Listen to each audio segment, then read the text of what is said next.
Hello friends, आप सब कैसे हैं।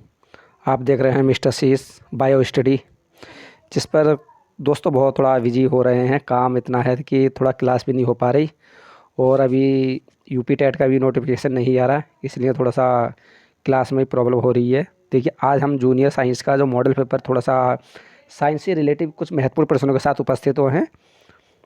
देखिए, बहुत अच्छे प्रश्न रहेंगे दोस्तों, और ये आपके हर परीक्षा में काम आने वाले प्रश्न हैं। ज़्यादातर हम साइंस के लिए इसमें 25-30 प्रश्नों की श्रृंखला रहेगी। काफ़ी प्रश्न है मत, बट थोड़ा समय के अभाव के कारण थोड़ा थोड़ा प्रश्न कम करा रहे हैं अभी। चलिए थोड़े से प्रश्नों पर डिस्कस कर लेते हैं। देखिए, पहला प्रश्न है आपका, घाव का अध्ययन क्या कहलाता है। जो घाव है हमारा, घाव का अध्ययन क्या कहलाता है। घाव का अध्ययन क्या कहलाता है हमारा। कालोलॉजी या ओकोलॉजी, ट्रेमेटोलॉजी या डायमेट्रोलॉजी। हम घाव, जो घाव है, घाव का अध्ययन किस में करते हैं। जो हमारा घाव है, घाव का अध्ययन किस में करते हैं। तो क्या हमारा सी आंसर सही है, ड्रोमेटोलॉजी। नेक्स्ट प्रश्न आपका, दूसरा प्रश्न आपका, चींटियों का अध्ययन। देखिए, जो हमारी चींटी होती है, चींटियों का अध्ययन किस में होता है। मार्फिकोलॉजी में, या हर्पेटोलॉजी, निमेटोलॉजी या नीडोलॉजी। जो चींटी का अध्ययन किस में होता है, तो हम चींटी की बात कर लेते हैं, तो हमारा ये आंसर सही है, मार्कियोलॉजी में हमारा क्या है, चींटियों का अध्ययन होता है। तीसरा प्रश्न आपका, एलसीडी प्रोजेक्ट का आविष्कार किसने किया था। जो हमारा एलसीडी प्रोजेक्ट का आविष्कार किसने किया था। जॉन डॉलगॉफ ने, या ब्रैड ईच ने, या डॉगलस एंजल वर्ट ने, या फेडरिको फेंगिन ने। किसने किया था चींटी के अध्ययन का, वो सॉरी एलसीडी का प्रोजेक्ट का आविष्कार किसने किया था। तीसरे प्रश्न की बात कर रहे हैं, तो तीसरे प्रश्न का आपका आंसर आपका जीन डॉलगॉफ ने। ये आंसर इसका सही है। चौथा प्रश्न है, एक्सरे का आविष्कार किसने किया था। बहुत अच्छा प्रश्न है, आपको सभी को रिपीट होगा ये वाला प्रश्न। एक्सरे का आविष्कार का, जो एक्सरे हमारा, चौथा प्रश्न, किसने आविष्कार करा था एक्सरे का। तो अगर इस प्रश्न की बात कर लेते हैं, तो इसका चौथे का पहला आंसर सही है, विल्हेल्म रॉन्टजेन ने। पांचवा प्रश्न आपका, पांचवा प्रश्न रहेगा, एंटोनियो मेयूसी के आविष्कार से संबंधित है। देखिए, पांचवा प्रश्न है, एंटोनियो मेयूसी के आविष्कार से संबंधित है। टेलीफोन, ऑटोमोबाइल, एलईडी या औद्योगिक रोबोट। अगर हम पांचवें प्रश्न की बात कर लेते हैं, तो आपका टेलीफोन, ये आंसर इसका ठीक है पांचवें का। छठा प्रश्न आपका, प्रत्यावर्ती धारा। देखिए, जो प्रत्यावर्ती धारा आविष्कार द्वारा किया गया था, प्रत्यावर्ती का धारा का जो आविष्कार किसने किया था। आइजैक न्यूटन, थॉमस एडिसन, या निकोल टेस्ला, या आल्बर्ट आइंस्टीन। अगर हम छठे प्रश्न की बात कर लेते हैं, तो छठे का आपका सही है आपका निकोला टेस्ला। सातवें प्रश्न है, फाउंटेन पेन का आविष्कार किसने किया। फाउंटेन जो पेन है, आविष्कार किसने किया था। बाइस ऑयस, बी ऑप्शन है आपका लेविस ई वाटरमैन, और सी ऑप्शन है इसका सातवें का डॉक्टर लीडी फॉरेस्ट, और आपका डी ऑप्शन है ऑक्सबर्ग। अगर हम सातवें प्रश्न की बात कर ले, तो सातवें का बी आंसर सही है, आपका लेविस ई वाटरमैन ने। आठवां प्रश्न आपका, थर्मास्कोप का आविष्कार किसने किया था। थर्मास्कोप का आविष्कार किसने किया था, आठवें प्रश्न की बात कर लेते हैं, तो आपका थर्मास्कोप का गैलीलियो गैलीली ने। ये आंसर इसका सही है। नवा प्रश्न आपका, नंबर प्रश्न करेगा, जेनेटिक इंजीनियर के संबंध में भिन्न का पता लगा था। भिन्न भिन्न का जो पता लगाता है, बी कॉटन, गोल्ड रॉयस, अल्फोलोरा या भिंडी। अगर नवे प्रश्न की बात कर लेते हैं, तो नवे का आपका क्या है, भिंडी। डी आंसर ठीक है इसका। 10वां प्रश्न है, अस्पताल में निम्नलिखित में से किस विभाग में कैथ लैब होती है। अस्पताल में निम्नलिखित में किस विभाग में कैथ, कौन सी लैब होती है, कैथ लैब होती है। अगर हम 10वें प्रश्न की बात कर लेते हैं, तो आपका कार्डियोलॉजी विभाग में होती है। अब कौन सी लैब होती है, कार्डियोलॉजी विभाग होता है, उसमें कैथ लैब होती है। 11 प्रश्न है, इको कार्डियोग्राम अधिक नज़दीकी से किससे संबंधित है। डॉपलर इफेक्ट, ज्यूमैन इफेक्ट, या फोटो इलेक्ट्रिक इफेक्ट, या चुंबकीय इफेक्ट। अगर हम 11वें प्रश्न की बात कर लेते हैं, तो 11वें का ये आंसर सही है, डॉपलर इफेक्ट। 12वें प्रश्न है कि सोनार का पूरा नाम क्या है। जो सोनार है, हमारा सोनार का पूरा नाम क्या है। अगर हम 12वें प्रश्न की बात कर लेते हैं, तो 12वें का सी आंसर सही है, साउंड नेविगेशन एंड रैंगिंग। कहीं पूछ लेता कि सोनार का फुल फॉर्म पूछ लेता, तो साउंड नेविगेशन एंड रैंगिंग।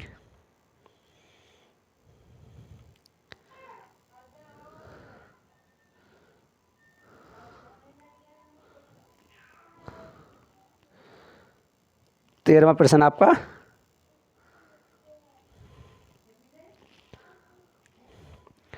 तेरहवां प्रश्न है कि आपका हाल ही में कौन सी खोज, 13वां प्रश्न करेगा हाल ही में कौन सी खोज विज्ञान के क्षेत्र में एक बड़ी सफलता के रूप में मानी जाती है।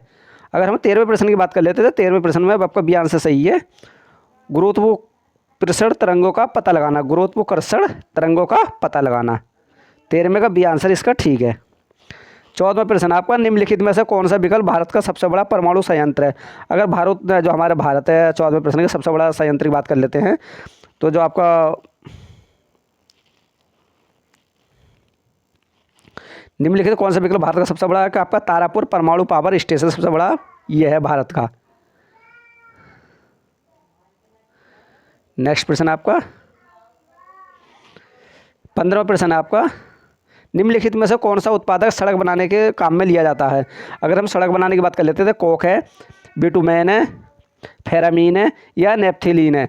अगर सड़क की बात कर लेते हैं, सड़क में हमारा कौन सा जो धातु है जो यानी कि प्रयोग जो सब पदार्थ हमारा सड़क बनाने में क्या क्या दिया जाता है, तो हम इस प्रश्न की बात कर लेते हैं तो आपका 15वें का बिटुमेन, बी आंसर इसका ठीक है।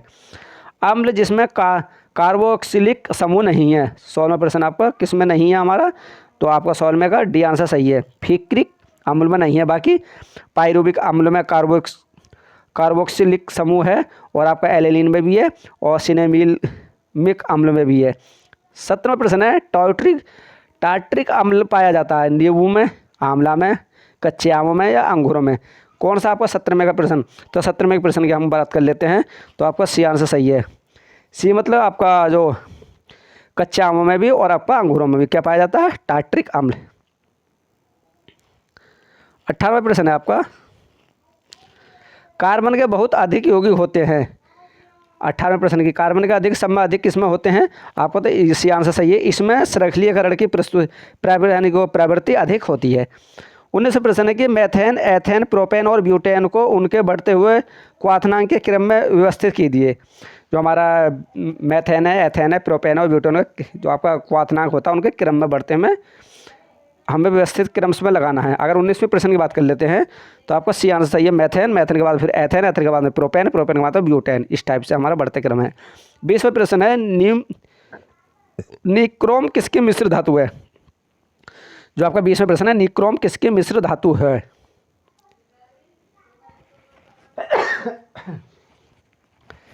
20वें प्रश्न की जो निक्रोम किसकी मिश्र धातु की बात कर लेते हैं तो 20वें प्रश्न का आपका ए आंसर इसका ठीक है, क्योंकि आपका जो Ni है, Ni और Ni है, Cr है, Mg और Fe है, ये क्या है, क्रेटीन है, आपका नाइक्रोम है, निकोल, ये क्रेमियम की है, क्या है, मिश्र धातु है हमारी ये सब। 21वां प्रश्न है आपका, एल्युमिनियम धातु को केवल निम्नलिखित द्वारा निष्कासित किया जाता है। जो हमारा एल्युमिनियम धातु को केवल निम्नलिखित किसके द्वारा निष्कासित किया जाता है। अगर हम 21वें प्रश्न की बात कर लेते हैं तो 21वां प्रश्न आपका कह रहा है कि इलेक्ट्रोलिसिस के द्वारा, डी आंसर सही है, इलेक्ट्रोलिसिस मतलब बिजली के ज़्यादा कम लेते हैं बिजली के लिए हम। 22वें प्रश्न, खाद्य पदार्थों के डिब्बों की आंतरिक सतह टीन से पुती होती है ना कि जस्ते से, क्यों पुती होती है 22वां आंसर की। 22वें प्रश्न की बात कर लेते हैं तो 22वें प्रश्न का आंसर ए आंसर सही है, क्योंकि जस्ता टिन से अधिक क्रियाशील होता है। जो जस्ता होता है हमारा टिन से अधिक मजबूत होता है। 23वां प्रश्न आपका, निम्नलिखित में से किसका प्रयोग सेल बनाने में नहीं हो सकता।